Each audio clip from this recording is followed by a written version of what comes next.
Next machinery utilisation budget. Machinery utilisation budget அப்படின்னா, இப்போ நம்ம ப்ரொடக்ஷன் பட்ஜெட்டில் எவ்வளோ யூனிட்ஸ் ப்ரொடியூஸ் பண்ண போகிறோம் அப்படிங்கிறத கண்டுபிடிச்சோம்ல, அந்த யூனிட்ஸை ப்ரொடியூஸ் பண்ணுறதுக்கு நமக்கு எவ்வளோ மெஷின்ஸ் வேணும் அப்படிங்கிறத கண்டுபிடிக்கிறது. ஸோ ப்ராப்ளம் 18 இருக்குது. இது ஆக்சுவலாக ஒர்க் புக்கில் ப்ராப்ளம் 13th கொஸ்டின்னா ஏபிஎன்சின்னு 3 ஆர்டிக்கல் வந்து ப்ரொடியூஸ் பண்ணாங்க. அதில் 2 டிபார்ட்மெண்ட் இருக்குது. அப்புறம் prepare machinery utilisation budget in both டிபார்ட்மெண்ட்ஸ்னு கொடுத்துருக்காங்க. சேல்ஸ் பட்ஜெட் கொடுத்துருக்காங்க. Annual budget sales in units அதெல்லாம் வந்து கொடுத்துருக்காங்க. க்ளோசிங் ஸ்டாக் வந்து நம்ம தான் கண்டுபிடிக்கணும். அப்புறம் ப்ரொடக்ஷன் பட்ஜெட் டேட்டா அதெல்லாம் கொடுத்துருக்காங்க. ஸோ ஃபஸ்ட்டு நம்ம என்ன பண்ணணும் அப்படின்னா, ப்ரொடக்ஷன் பட்ஜெட் வந்து போடணும். ப்ரொடக்ஷன் பட்ஜெட் போட்டால் தான் நம்மளுக்கு எவ்வளோ யூனிட்ஸ் ப்ரொடியூஸ் பண்ண போகிறோம்னு தெரியும். எவ்வளோ யூனிட்ஸ் ப்ரொடியூஸ் பண்ண போகிறோம்னு தெரிஞ்சால் தான் நம்ம வந்து எவ்வளோ மெஷின் தேவை அப்படின்னு கண்டுபிடிக்க முடியும். ஸோ ஃபஸ்ட்டு ப்ரொடக்ஷன் பட்ஜெட் வந்து போடுறோம். ஸோ இது வந்து போன கொஸ்டினோடது ஏதோ இங்கே இருக்குது, இதை கன்சிடர் பண்ணாதீங்க. ஓகே, ப்ரொடக்ஷன் பட்ஜெட் அப்படின்னு போட்டு ப்ரொடக்ஷன் பட்ஜெட் நம்ம எப்போதும் இப்படி போடுவோம். சேல்ஸ் ப்ளஸ் க்ளோசிங் ஸ்டாக் அப்படி போடுவோம். இதில் வந்து அப்படியே இந்த ஹெட்டிங்கில் வந்து அதெல்லாம் போட்டிருக்காங்க. அவ்வளோதான். Sales plus closing stock minus opening stock தானே number of units to be produced. So sales வந்து எவ்வளோ இங்கே இருக்குல்ல, 3,600 4,800. ஸோ 6,000 3,600 4,800 ப்ளஸ் க்ளோசிங் ஸ்டாக் எப்படி கண்டுபிடிக்கலாம்? Closing stock equal to 2 months sales அப்படின்னு கொடுத்துருக்காங்களா. ஸோ 2 மாதத்தோட சேல்ஸ் தான் வந்து க்ளோசிங் ஸ்டாக். இப்போ 6,000 இருக்கா, 6,000 வந்து மொத்த இயரோடது. ஸோ 6,000 டிவைடட் பை 12,000 போட்டால் ஒரு மாதத்தோடது கிடைக்கும். 6,000 டிவைட் பை 12,000 வந்து என்னது 500. 2 மாதத்தோட சேல்ஸ் தான் வந்து க்ளோசிங் ஸ்டாக். அப்படின்னா 500 into 2,000. அதே மாதிரி 3,600 டிவைட் பை 12 போட்டோன்னா ஒரு மாதத்தோடது கிடைக்கும். 12 3s are 6. ஸோ 300 into 2 வந்து என்னது 600. So 600 closing stock. அதே மாதிரி 4,800 டிவைட் பை 12னா 12 4s are 48. ஸோ 400 into 2 போட்டோன்னா 2 மாதத்துக்கு போட்டோன்னா இங்கே 800 கிடைக்கும். ஸோ 1,600 800. புரியுதா இது? ஸோ 1,600 800 இதில் கொடுத்துருக்காங்க ஹெட்டிங்கில் ஈக்குவல் டு 2 months சேல்ஸ்னு. அதனால் ஒரு மாதம் சேல் எவ்வளோன்னு கண்டுபிடிச்சி இன்ட்டு 2 போட்டால் 2 months சேல்ஸ் கிடச்சிருச்சு. Next opening stock 6 2 6.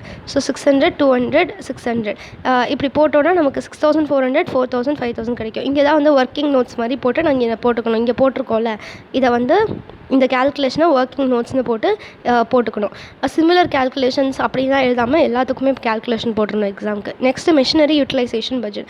Machinery utilisation budget வந்து என்னது, எவ்வளோ மெஷின் தேவை அப்படிங்கிறத கண்டுபிடிக்கணும். ஸோ ஹவர்ஸ் பர் யூனிட், ஒரு யூனிட் ப்ரொடியூஸ் பண்ணுறதுக்கு எவ்வளோ ஹவர் தேவை, அப்புறம் மெஷின் ஹவர்ஸ்னால் இந்த யூனிட்ஸ் ப்ரொடியூஸ் பண்ணுறதுக்கு எவ்வளோ ஹவர் தேவைன்னு இருக்குல்ல, அது ரெண்டுத்தையும் மல்டிபிள் பண்ணால் மெஷின் ஹவர் கிடைக்கும். Units to B produced into number of hours per unit ரெண்டுத்தையும் மல்டிபிள் பண்ணால் இது கிடைக்கும். நம்பர் ஆஃப் மெஷின்ஸ் அப்புறம் பண்ணணும். ஸோ ஃபஸ்ட்டு வந்து ஓடுது இங்கே நம்ம கண்டுபிடிச்சோம்ல 6,400 4,000 5,000. அதை வந்து இங்கே ஃபஸ்ட்டு எழுதியிருக்கோம் 6,400 4,000 5,000 அப்படின்ட்டு. ஸோ ஹவர்ஸ் பர் யூனிட் கொஸ்டினில் இருக்கும். ஹவர்ஸ் பர் யூனிட் என்னது 50 20 80. அதை தான் வந்து இங்கே எழுதியிருக்கோம் 50 20 80. இப்போ ரெண்டுத்தையும் மல்டிபிள் பண்ணணும். 6,400 into 50 போட்டோன்னா 3,20,000. 4,000 into 20 80,000. 5,000 into 80 4 lakhs அப்படின்னு கிடைக்குது. இப்போ இது எல்லாத்தையும் ஆட் பண்ணோன்னா 8 lakhs கிடைக்கும். இப்போ நம்பர் ஆஃப் மெஷின்ஸ் வந்து எப்படி கண்டுபிடிக்கணும்னா, இங்கே வந்து நம்பர் ஆஃப் மெஷின்ஸ் டிபார்ட்மெண்ட் எக்ஸ்க்கு 400 அப்படின்னு கொடுத்துருக்காங்களா. அப்போ 8 லட்சத்துக்கு வந்து 400 மொத்தம் மெஷின் ஹவர்ஸ் 8 lakh. இந்த 8 lakh மெஷின் ஹவர்ஸ்க்கு 400 மெஷின்ஸ் தேவைப்படுது. ஓகேவா? ஸோ 400 வந்து 8 lakhsக்கு தேவைப்படுதா. அப்போ இன்டூ இதுக்கு ஏக்கு வந்து என்னது 3,20,000 இன்டூ 3.2 lakhs போட்டோன்னா 400 டிவைடட் பை 8 lakh இன்டூ 3,20,000 போட்டோன்னா நமக்கு வந்து கிடைக்கும் 160 கிடைக்கிது. ஸோ 160 இப்படி தான் வந்தது.